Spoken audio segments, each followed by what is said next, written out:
পরীক্ষার্থীদের সাথে গার্জেনরাও আসে, একজন আসে না, একাধিক আসে না, বাবা আসে, মা আসে, হ্যাঁ, ভাই বোন সাথে থাকে। তার মানে যদি পরীক্ষার্থী আসে 1000, তাহলে আরো গার্জেন আসবে আরো 3000, কি আসে না? এখন আমাদের কি এই পরীক্ষাটা দেওয়ার আমাদেরই তো ছেলে মেয়ে, আমাদেরই তো ভাই বোন, তা আমরা এটাকে পরিষ্কার রাখা বা পরীক্ষাটা দিতে পারে দায়িত্ব না? এখন বিশেষ করে এই যে আপনারা তো ব্যবসায়ী, এখন কি করবেন বলেন? স্যার এখন একটা কথা বলবো, সেটা হলো কালকের থেকে পরীক্ষা, এটা আমরাও জানি। কালকের থেকে পরীক্ষা শেষ হওয়ার পরে যখন সব চলে যাবে এরপরে লাগাবে, এর আগে কোলা। হ্যাঁ হ্যাঁ, রাইট, এটাই এটা আমরাও জানি যে ঠিক আছে। হ্যাঁ, এইটি কথা হলো পরীক্ষা কটার থেকে শুরু হবে? 9টার থেকে প্রথম পরীক্ষা, আরো বেশি। তো সকালের দিকে কোনো দোকান লাগানোর দরকার নাই। সকালে এইদিকে কেউই লাগায় না। হ্যাঁ, সকালে কেউই লাগায় না, 5টার ঠিক আছে, না লাগাইলে তো ভালো, কিন্তু পরীক্ষা 3টে পর্যন্ত মিনিমাম চলবে, তাই না? 2 বেলা যদি পরীক্ষা হয় তাহলে 3টা পর্যন্ত চলবে। হ্যাঁ, কোনোদিন 5টা বাজবে, 5টার আগে তো এমনি দোকান বসে না। তো এখন আজকে বিষয়টা হলো, হ্যাঁ, এই কারণেই আজকে আসা। তো এটা তো সকলেরই দায়িত্বের মধ্যে পড়ে। হ্যাঁ, এটা এই কারণে সকলের দায়িত্বের মধ্যে পড়ে। এইখানে কোন অবস্থাতেই যে সামনের কোনো থাকবে না, আরে মানে কোনো অনেক সময় এই যে দোকান বন্ধ করে যে রাখা হয়, ওটাও তো ডিস্টার্ব দরকার নেই, চোখে সরায় রাখতে হবে। এই গেট পর্যন্ত এগুলো ওখানে একটা প্যান্ডেল, আমি বলি ওখানে একটা প্যান্ডেল আছে, ওখানে অভিভাবকরা বসবে। তো আমাদের আজকের বিশেষ করে আমাদের এলাকার গর্ব, আমাদের যুবক ক্রীড়ামন্ত্রী, তারও নলেজ ওই প্যান্ডেল আছে, সে এখানে আসবে। সকল মিলায় আমরা যাতে আমাদের অবস্থানে আমরা যাতে বাচ্চা কাচ্চাদের সুযোগ সুবিধা করে দিতে পারি, এটা হলো আমাদের দায়িত্বের মধ্যে পড়ে। কি দায়িত্বের মধ্যে পড়ে না? হ্যাঁ, এবং প্যান্ডেলের মধ্যে গার্জেনরা বসবে।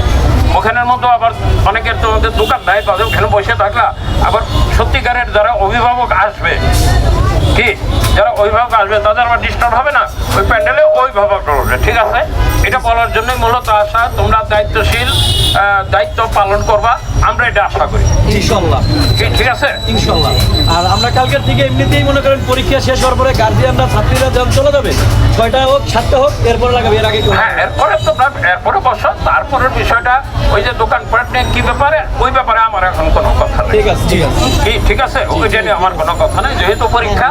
হ্যাঁ, ওইটাও তো তোমরা অনেকেই জানো, সরকারিভাবে বা সিটি মেয়র প্রশাসকের মাধ্যমে যেটা অনেক কিছু হচ্ছে বা যাই কিছু। আর সবাইকে বলার দরকার আছে, বলতে হবে না, সবাই তোমরা আমি বলছি, এবং ডান দিকেও যারা আছে আমি তাদেরকে আমার কাছে আসার জন্য বলছি। যারা দোকান করছে সবাই এখানে আসেন, এখানে সামনে আসেন। এখানে কি এইদিকে দোকান তোমাদের, আর এইদিকে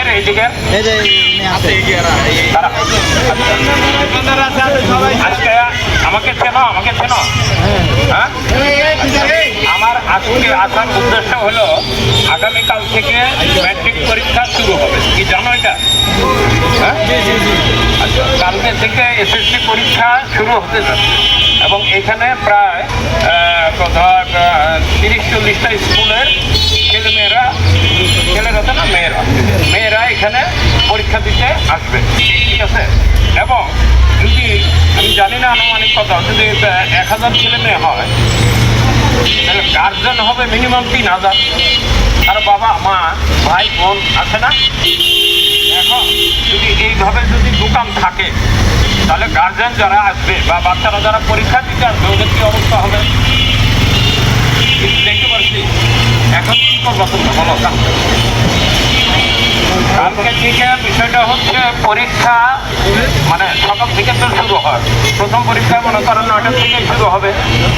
তো সকালের দিকে কোনো দোকানদারি করা যাবে না, এবং যে পর্যন্ত পরীক্ষা শেষ না হয় সে পর্যন্ত দোকান বসানো যাবে না।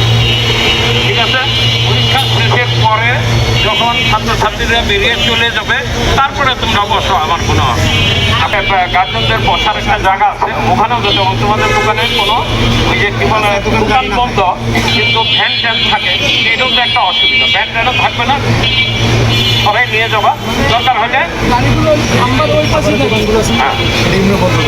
আচ্ছা, বন্ধ থাকলে তো ভালো, কিন্তু গাড়িও থাকবে না, তাইলে যাতায়াতের অসুবিধা হবে না। আমরা চাই আমাদের ছেলেমেয়েরা যারা পরীক্ষা দিবে এবং যারা অভিভাবকরা আসবে, কোনো রকম যাতে কারো কোনো অসুবিধা না হয়। এবং এই বিষয়টা আমাদের এলাকার যে মন্ত্রী মহোদয়, মাননীয় মন্ত্রী আমিনুল হক সাহেব, সে একটা প্যান্ডেল করে দিচ্ছিল, অভিভাবকরা বলবে, তার নলেজও আছে।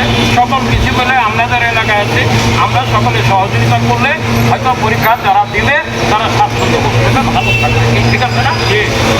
আমরা রাখবো তো, এটা কথা ঠিক থাকবে তো? হ্যাঁ।